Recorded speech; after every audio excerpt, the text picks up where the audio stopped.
Hey, it's Morgan with SalinaHomes.com. So I have a couple tips that I like to give buyers when writing offers if we're in a multiple offer situation or if we're trying to make our offer stand out, especially since right now there's a shortage of houses. It's very important to go the extra mile and do all the extra things on your offer.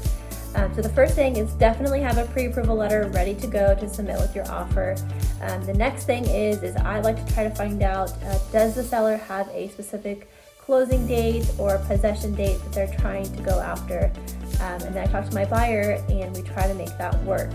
The next thing is sometimes if we can give the seller a little extra time to get out of their home and do a delayed possession time or delayed possession date, sometimes that can mean the world to the seller and can help us win the offer.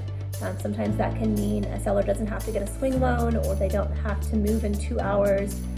So that can definitely help your offer if you feel comfortable giving a delayed possession time. The next thing is on section 14 of the contract, we could put a clause on there such as buyer will not ask for repairs until repairs exceed X amount of dollars, such as $1,000 or $2,500. That just lets the seller know that you're not going to nitpick them and ask for every little thing on the inspection report to be fixed. Another way to make your offer stand out is you can waive inspections that are not important to you.